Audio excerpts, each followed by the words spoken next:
Fala galera que já é inscrita no Pautas e Táticas ou que vai se inscrever assim que o vídeo acabar. Deixa eu só diminuir aqui essa luz aqui, muito clara. Olha só, Araújo Juliano 12, João Victors, Felipe Gabriel, João Destro, Stephanie Gabriele, André, Topzera 1910,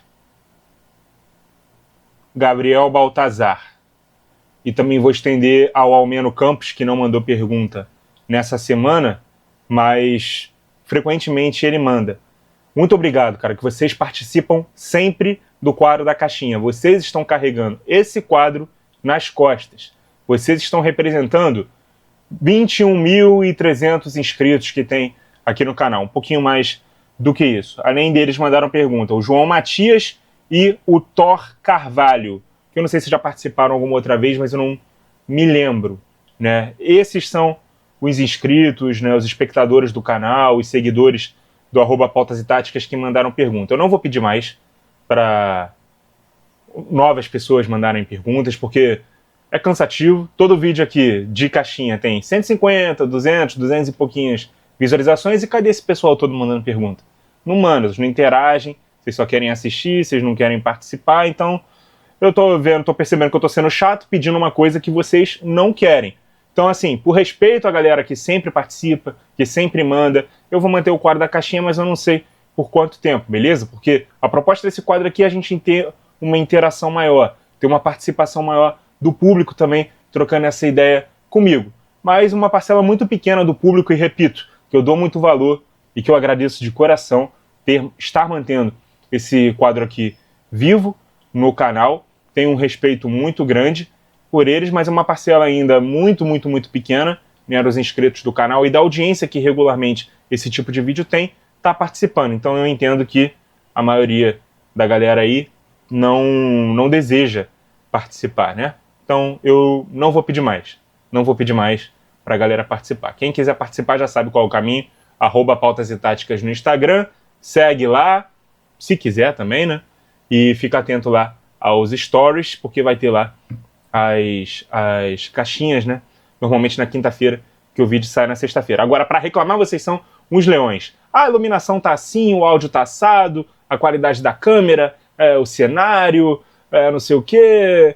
Essa semana eu cometi um erro gravíssimo no canal. Eu pedi muitas desculpas, né? Porque eu divulguei um vídeo e subi outro. Tive ali um problema de desatenção na hora de subir o vídeo pro canal. Eu acabei subindo o vídeo do São Paulo, aliás, subindo o vídeo do Marrocos e divulgando o vídeo do São Paulo. Teve 3 comentários no vídeo errado, avisando que o vídeo estava errado. Depois que eu corrigi, não teve nenhum comentário sobre o vídeo certo. Então é assim, o ser humano é assim. Ele gosta de apontar o erro, mas ele não gosta de participar, de ajudar, de interagir.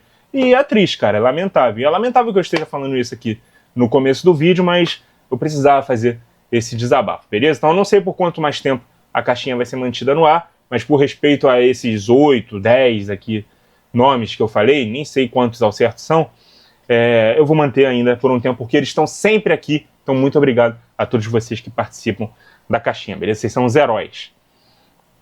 Araújo Juliano 12. Top 3 dos melhores centroavantes que você viu.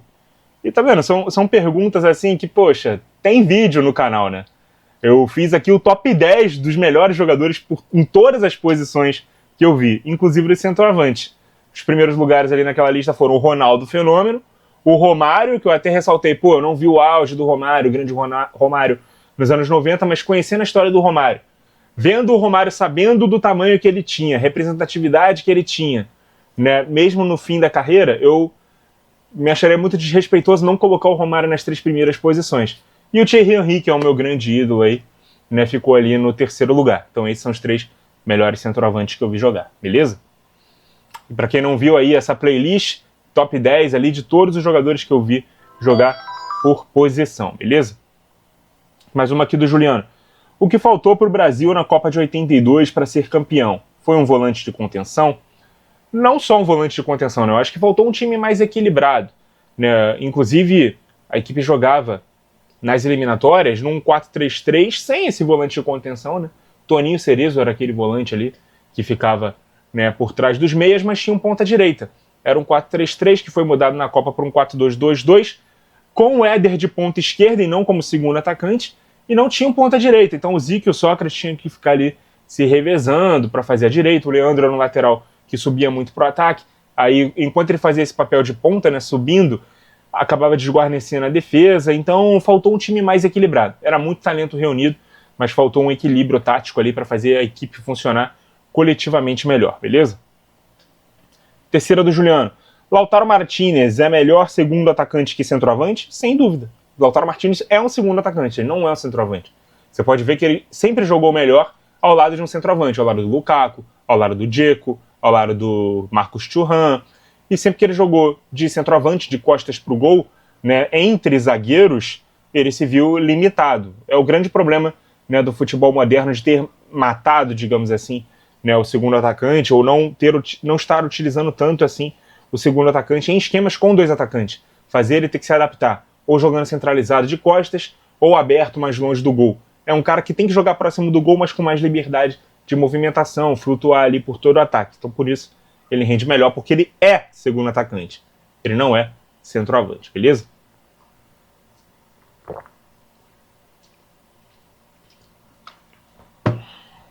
Obrigado, Juliano. João Victor. Eu vi que o João Victor mandou uma aqui, outra lá em cima. Quando chegar na vez das suas perguntas mais recentes, João, eu respondo, beleza? Já teve vídeo sobre o duelo Iniesta versus De Bruyne? Baita duelo de camisa 8 interior. Eu acho até que esses dois... Não teve esse vídeo, tá? Também não sei se vai ter, mas é uma boa sugestão, obrigado. Acho que nem seja o caso deles serem interiores, não. Eles jogam assim, também. Mas acho que são dois camisas 10, né? Dois meias atacantes.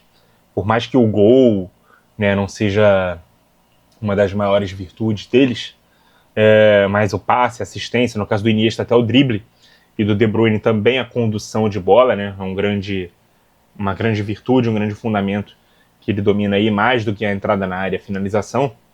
Até porque são tipos diferentes de camisa 10 em relação ao que a gente está acostumado aqui no Brasil. Nosso 10 brasileiro é um artilheiro, o deles nem tanto. Mas são dois jogadores mais ofensivos, né? Eu entendo o interior como aquele meio-campista que pode jogar também como segundo volante, mas aí num esquema com 3 volantes, ou com um 5 e 2 8, joga numa região mais à frente. Mas acho que o Iniesta, ele é até mais ofensivo do que um segundo volante. Ele fez isso uma vez na carreira, que foi ali naquele Barça de 2015, né, se convertendo de um meia pela esquerda num segundo volante na variação defensiva pro 4-4-2, mas nem é a melhor posição para ele, tá? O De Bruyne fez isso na seleção belga, né, da Copa de 2018, quando o time estava jogando com 3 zagueiros. Ele foi meio que improvisado ali, segundo volante, mas claramente rendeu melhor quando deu uns passos para frente. Contra o Brasil, inclusive, ele foi um quarto homem de meio campo ali, quase que um falso 9. Mas é boa a sugestão aqui da comparação entre os dois, hein, João? Vou anotar aqui na listinha. Felipe Gabriel. A montagem do elenco do Mirassol é perfeita dentro do contexto do clube? Perfeita não, né? Não existe montagem de elenco perfeita, na minha visão. Mas eu acho coerente com um time que nunca jogou a Série A, está jogando a sua primeira edição, faz a contratação de jogadores experientes. Eu acho que muitos times, quando vêm da Série B, fazem essa opção, né? Montar um elenco de jogadores ali que estão sem mercado, nos principais clubes, que já estão ali numa parte até mais decrescente da carreira, digamos assim, e que vem a oportunidade de jogar no Mirassol, ou numa Chapecoense, ou em algum time, né, como esse, né, que nunca jogou a Série A, sobe, e aí é esse perfil de jogador que esse clube vai buscando. Mas eu acho que o Mirassol, conseguindo permanecer na Série A nesse ano, vai buscar um perfil de jogadores diferentes pro ano que vem, beleza? Mais uma do Felipe. Deixa eu beber água aqui que eu tô soluçando.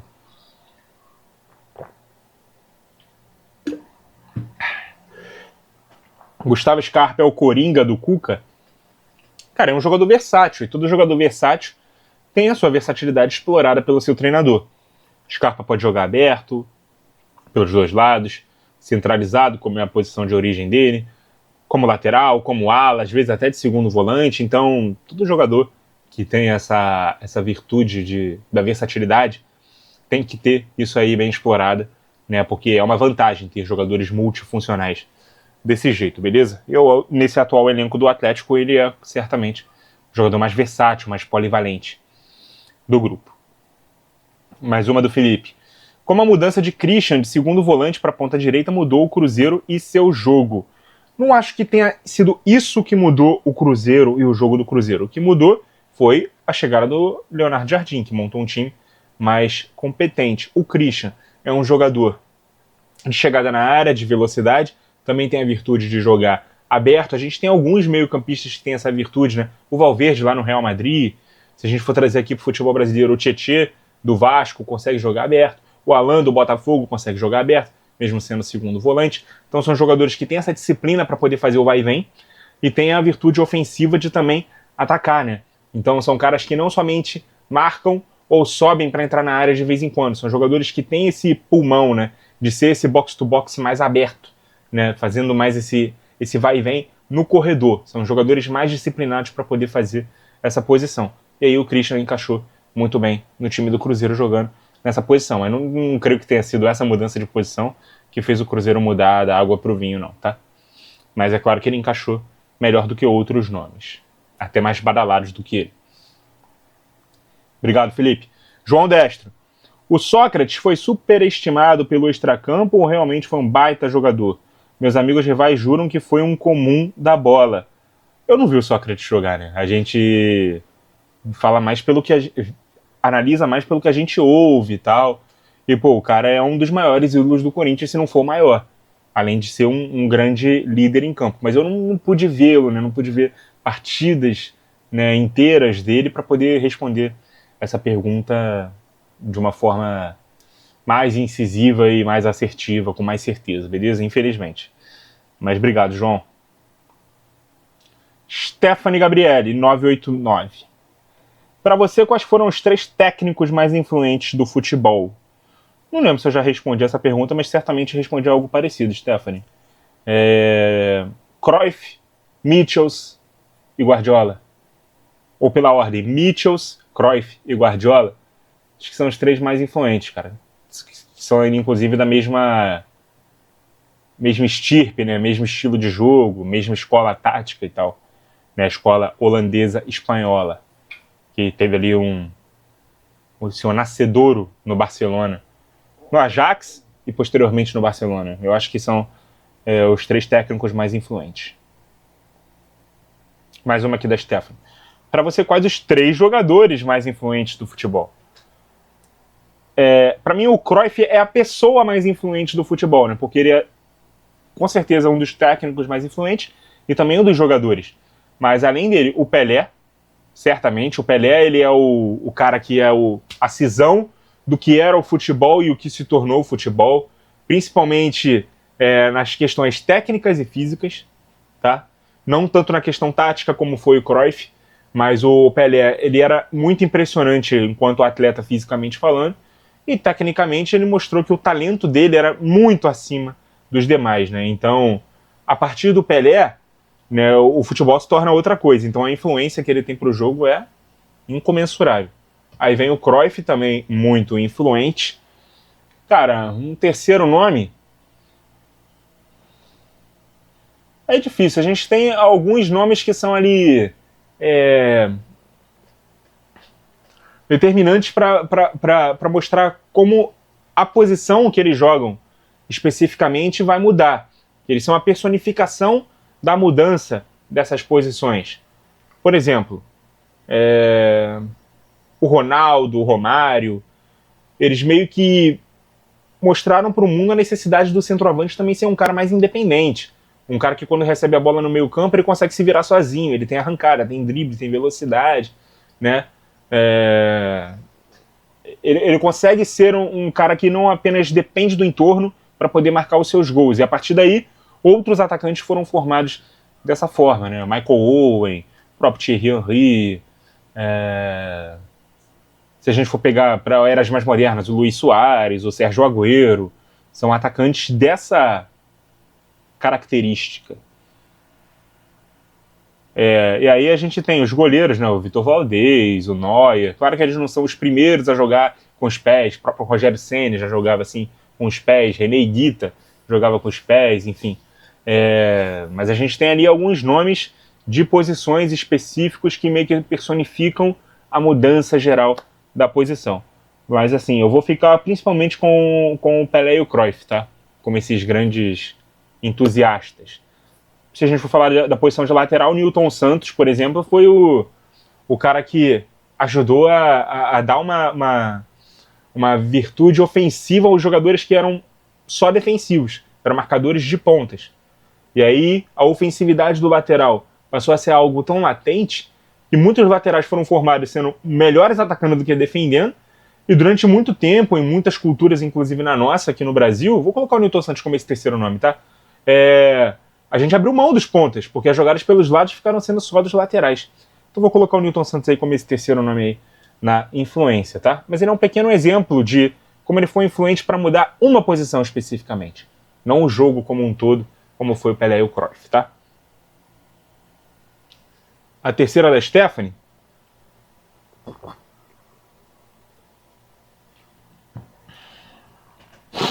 O que você espera do Liverpool nessa nova temporada? Alguma pergunta parecida já foi feita aqui, tá?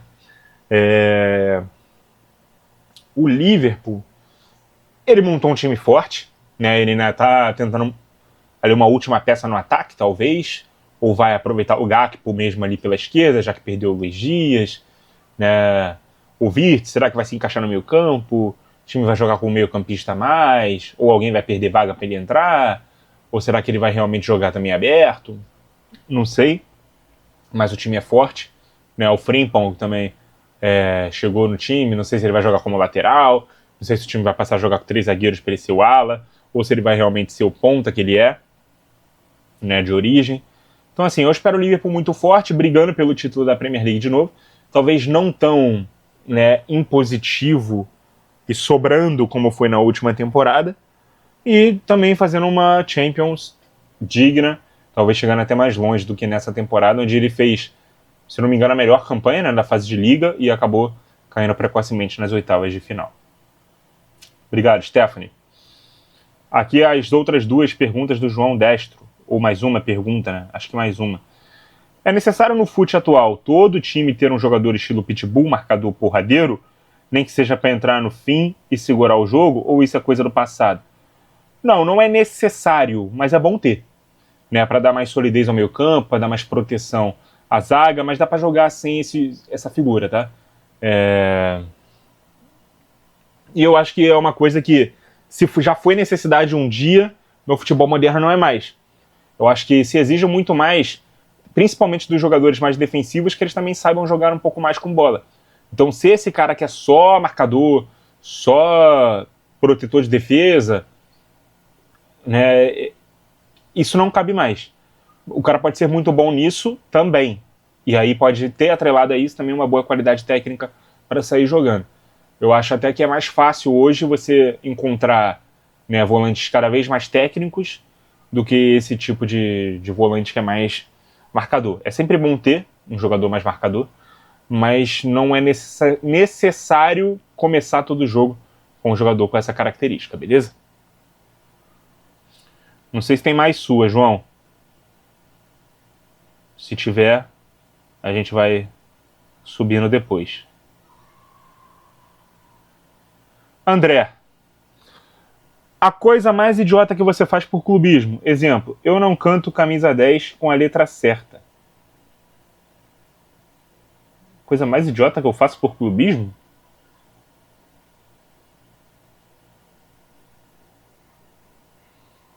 Ou por clubismo?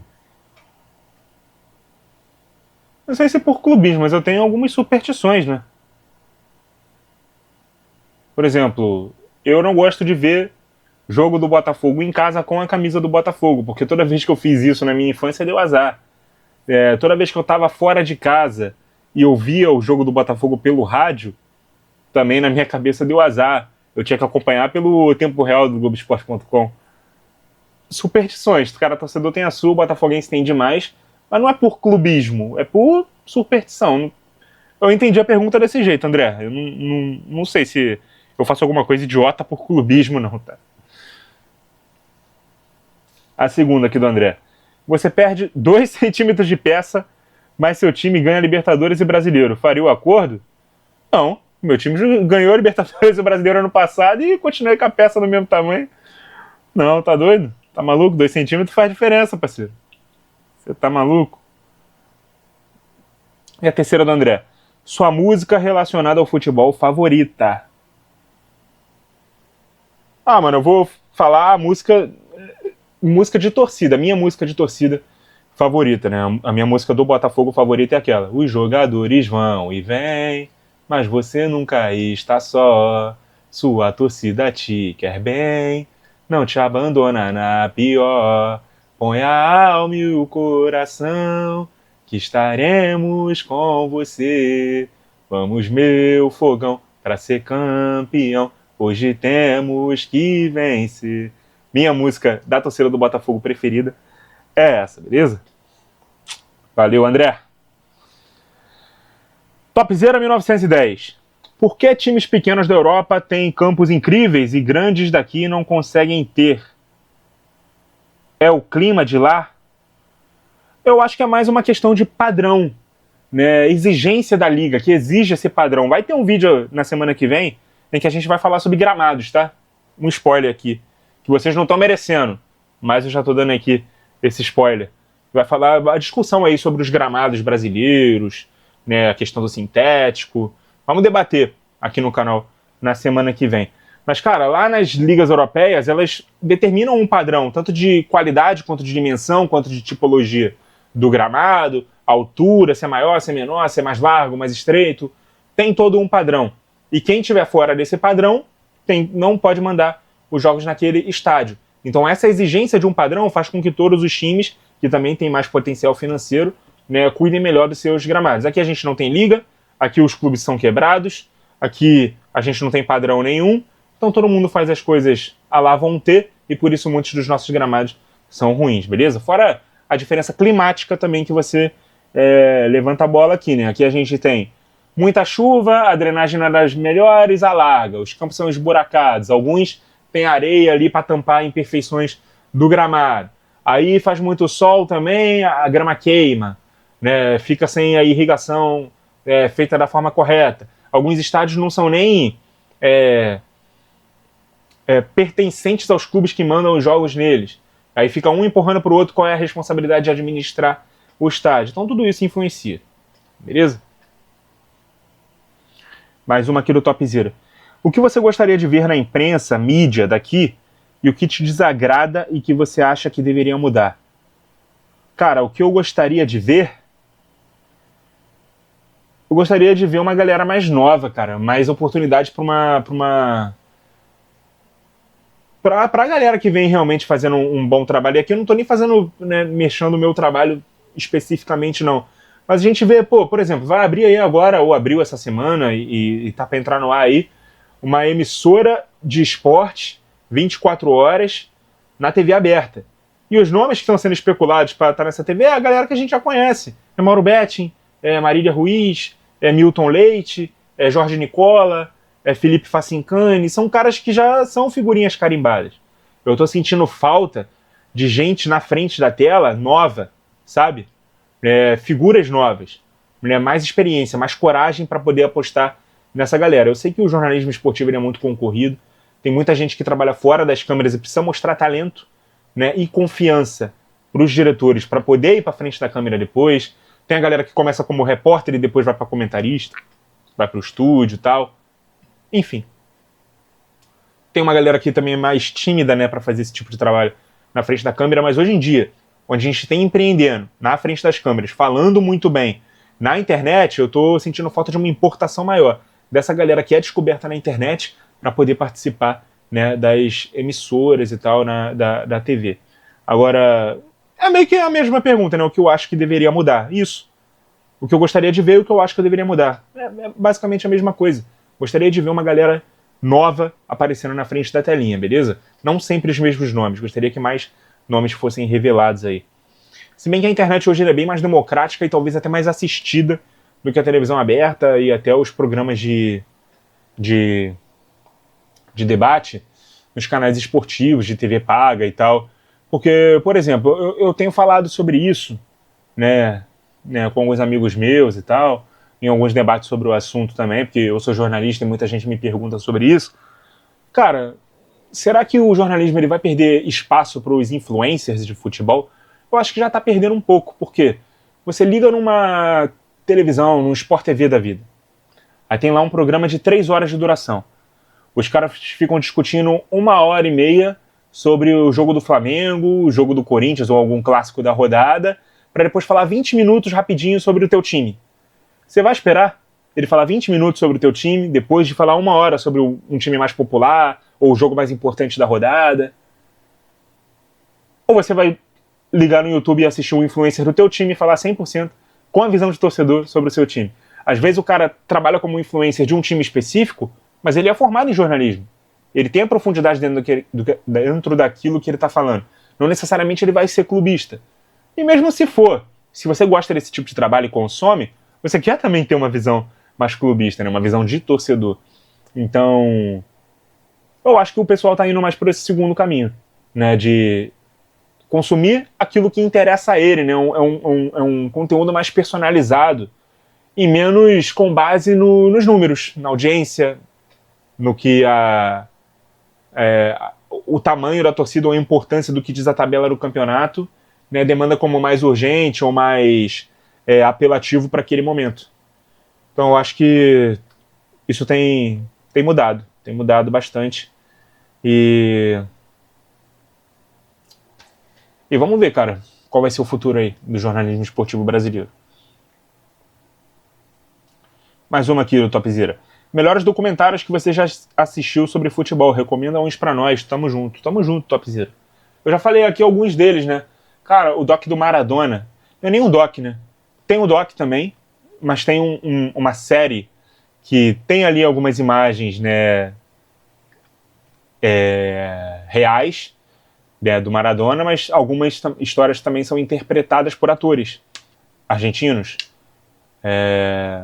Que fala sobre a vida dele, sobre a carreira dele até a Copa de 86, né? Para na Copa de 86. E é fantástica, cara, sensacional. Pra mim é a melhor que tem. E alguns documentários, pô, esses... Qual é o nome? Que também tem na Prime Video. All or Nothing, que tem vários. Infelizmente eles já estão mais antigos, né? O do City, o do Tottenham, teve do Arsenal, teve do Bayern, teve da Juventus, teve da Seleção Brasileira na Copa América 2019. São todos muito bons, muito bons. Infelizmente eles não atualizaram, né, em outras temporadas mais recentes. O que tem são de temporadas mais antigas, mas são todos muito bons, tá? Recomendo esses aí pra você assistir. E muito nessa linha vem a pergunta do Thor Carvalho. Fala, mano, tudo bem? Quais filmes sobre futebol você gosta e recomenda? Aqui é mais numa pegada mais de filme mesmo, né? Não necessariamente documentário. Cara, eu gosto muito dos filmes Gol e Gol 2, que é bem antigo, lá do Real Madrid, dos Galácticos e tal. Cara, é bem legal, é bem maneiro. Aí tem alguns filmes que são mais comédias, né? Tem Ela é o Cara.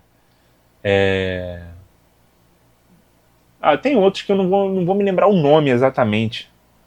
Mas tem alguns que são muito maneiros. Ainda na pegada do documentário, no Netflix tem o do David Beckham, é muito bom. E o do Luís Figo, né, falando sobre a transferência dele do Barça para o Real Madrid. Eu recomendo também esses dois, cara. São muito bons. Mais uma aqui do Thor. Por que clubes brasileiros fazem negociações no próprio mercado com moeda estrangeira? Por exemplo, dólar ao invés de usar o real. Depende, mano. Eu também já me perguntei isso em alguns momentos. Porque, por exemplo, o Arrascaeta foi comprado do Flamengo pro Cruzeiro em euro. Mas é porque entra na conta dos clubes dessa maneira, porque muitas vezes eles vão gastar em euro também, né, para fazer uma contratação, né, de fora. Deve ser por isso, cara. Eu acho que é por isso, eu não tenho certeza se é por isso ou não.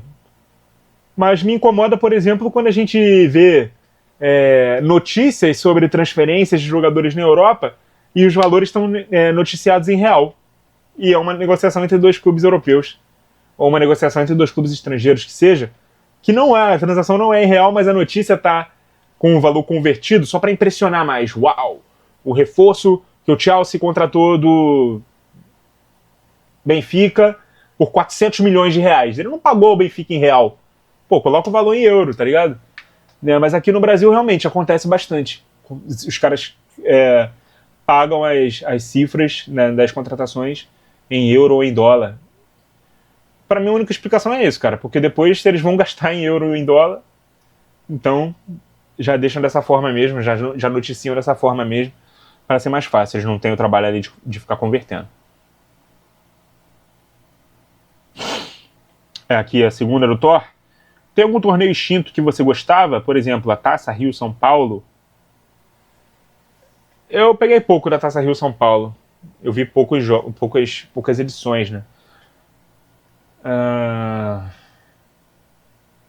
Torneio extinto. Eu gostava da Copa das Confederações, por exemplo.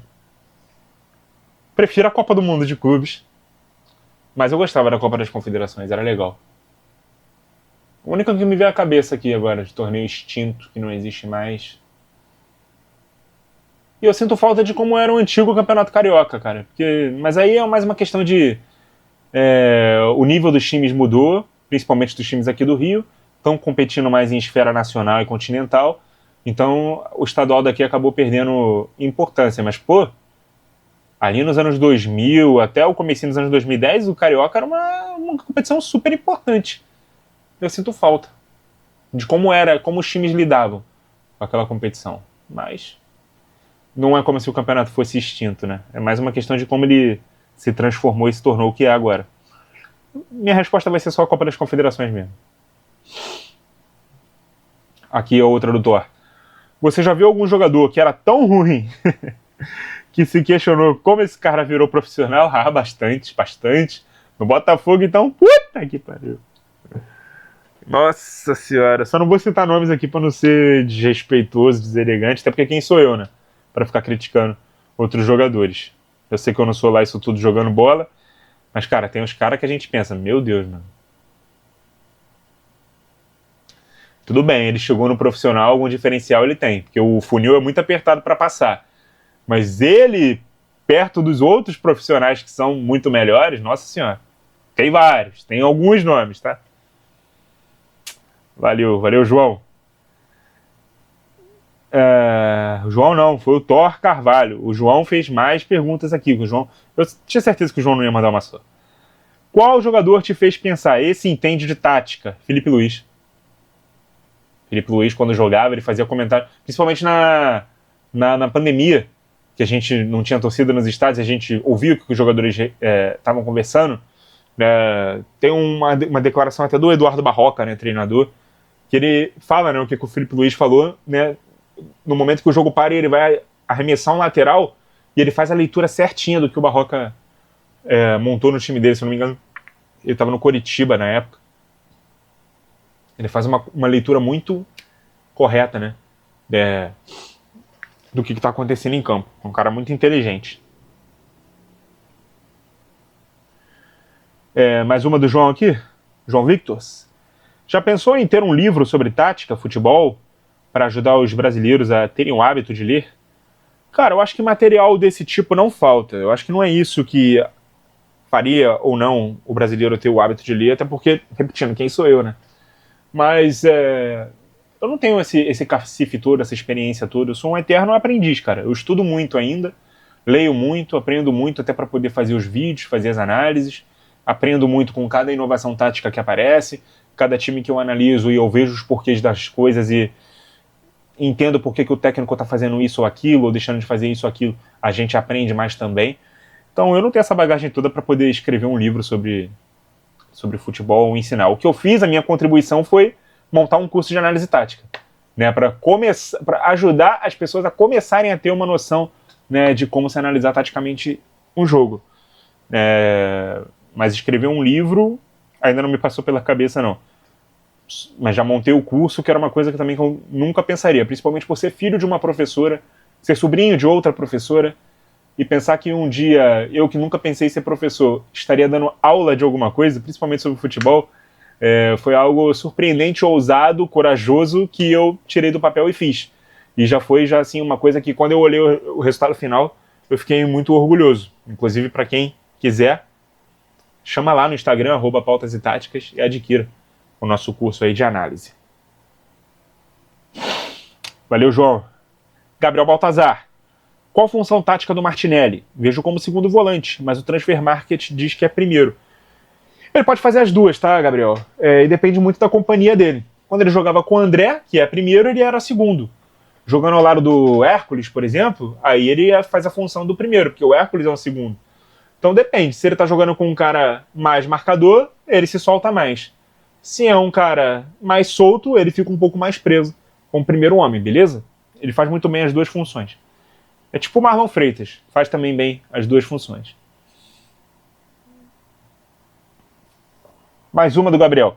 O que acha do Botafogo se desfazer do Danilo Barbosa? Não é pessoal, mas eu acho ele melhor que o Newton. Concordo, eu acho ele melhor que o Newton também, mas eu não acho que o Newton é essa merda toda que muito torcedor fala, não, tá? Talvez pela idade dele, ele não deva ser mais tratado como um jogador jovem e promissor. Acho que já tem 25 anos. E muita gente olha pra isso e fala, pô, não serve. 25 anos, não tem mais pra onde evoluir. Ele é isso aí mesmo. E isso talvez não seja suficiente. Mas eu acho que ele é um bom cara ali pra compor elenco, tá? Se a gente quiser aumentar o nível, realmente, ficaria com outro jogador. Mas até por isso o Danilo teve mercado pra sair e o Newton não teve.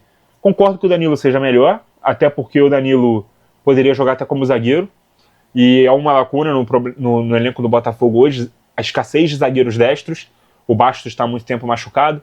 O Caio Pantaleão, né, Caio Fernando, que chegou agora, é um senhor zagueiro, muito bom, mas se lesionou agora no último jogo contra o Cruzeiro, saiu no intervalo do jogo, né, do primeiro para o segundo tempo. E agora a gente está jogando com 2 zagueiros canhotos. Não tem um outro zagueiro destro, também não tem o Danilo disponível ali para poder fazer a função. Seria mais útil ter o Danilo hoje e não ter o Newton. Ou ter os dois disponíveis para poder usar o Danilo nessa posição, tá? Só não acho que o Newton seja esse jogador fraquíssimo que muita gente acha. Mas eu concordo que o Danilo seja melhor que ele. Danilo Barbosa, no caso. Terceira do Gabriel. Acha que Vila Sante, Lucas Silva e Danilo ex-Nottingham, esse é o Danilo que chegou agora ao Botafogo, né? Podem ser considerados registas? Não. O Vila Sante é segundo volante. O Lucas Silva é segundo volante. E o Danilo pode jogar de primeiro ou de segundo, mas eu nunca vi ele jogando de primeiro como regista. Ele joga como primeiro e sai pro jogo. É um jogador de mais condução do que de passe de cabeça erguida e jogando protegido na defesa. Quando o Danilo joga de primeiro, o segundo é um cara também que sai bastante pro jogo. Ele ficar de primeiro como cara mais recuado, eu acho difícil acontecer, tá? Se o Danilo jogar de primeira, é porque vão ter 2 volantes que saem pro jogo também. Não acho que nenhum dos três aqui seja regista. É aquilo que eu falei, cara. Mesmo que eles sejam primeiros volantes, e aqui eu nem acho que o caso do Vila Sante e do Lucas Silva, acho que são 2 segundos, mesmo que eles joguem de primeiro, a exigência do futebol hoje, do primeiro volante também saber jogar, vai fazer com que mais primeiros volantes passadores surjam e menos primeiros volantes que são só marcadores, né, aconteçam. Então, a gente não pode simplesmente dividir, catalogar e rotular jogador como volante de contenção ou regista. Você vai ter camisas 5 que também sabem jogar, sair jogando ou com boa qualidade no passe, tá? Mesmo sendo primeiros volantes mais marcadores.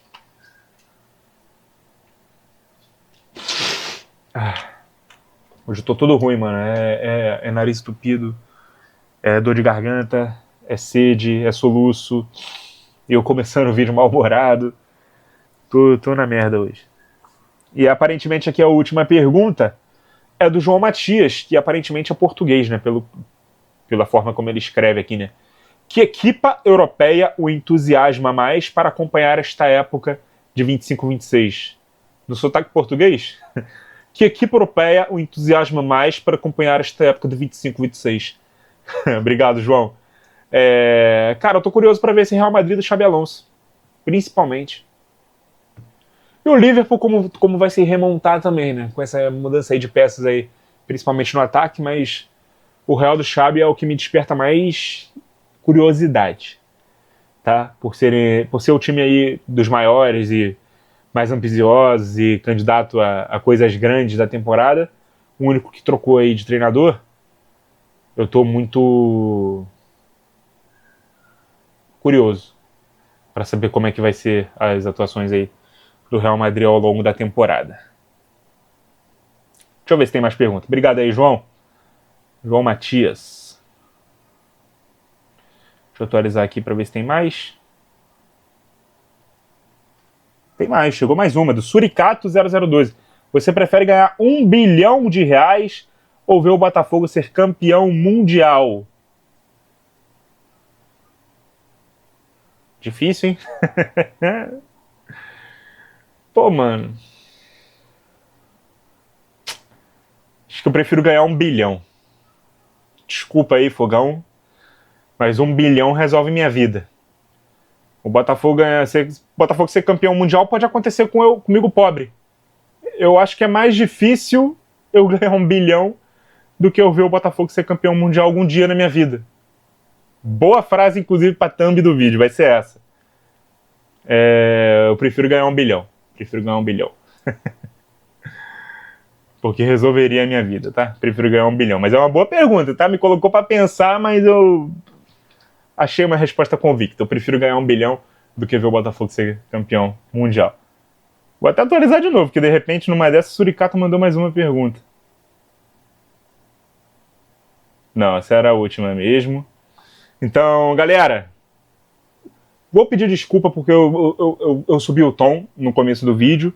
Talvez alguns aqui até tenham saído do vídeo, né, depois de me verem um pouco irritado e tal. Mas quem ficou até aqui, muito obrigado. Quem mandou pergunta, principalmente, muito obrigado. Vamos ver se vocês conseguem participar um pouco mais na semana que vem. Eu disse que eu não ia pedir de novo, né? Depois desse vídeo eu não peço mais, tá? Durante esse vídeo eu tô pedindo aqui pela última vez. Vamos ver se na semana que vem a galera aí que gosta do quadro, que segue a gente no Instagram, manda uma perguntinha que seja. Não precisa mandar 3, não. Manda uma perguntinha que seja, uma duvidazinha, gera um debatezinho, que talvez até vire conteúdo para um outro vídeo futuro, né? A gente consegue se aprofundar um pouco mais. Não é possível que você não tenha, assim, você gosta do meu trabalho e você não tenha curiosidade de me fazer uma pergunta, tirar uma dúvida, né? Trocar uma ideia comigo, né? Como se fosse a gente conversando numa resenha, num churrasco, numa mesa de bar. Não ia ser legal? Então, pensa com carinho aí, né? No pedido que o pai tá te fazendo. Aliás, esse fim de semana, Dia dos Pais, né? Aproveitem bastante aí com o pai de vocês, quem tem ao lado. Eu não tenho o meu ao lado, né? Mas, enfim. É isso, galera. Então, muito obrigado aí a vocês que acompanharam o vídeo até aqui. Semana que vem tem mais, mas eu não sei por quanto tempo eu vou poder falar isso, tá? Que semana que vem tem caixinha de novo. Tô prometendo e garantindo que semana que vem vai ter. Se na outra vai ter, vamos ver aí, dependendo de como vocês vão se comportar na semana que vem, beleza? Muito obrigado aí vocês que acompanharam o vídeo até aqui. Continuem ligados no nosso canal. E até a próxima!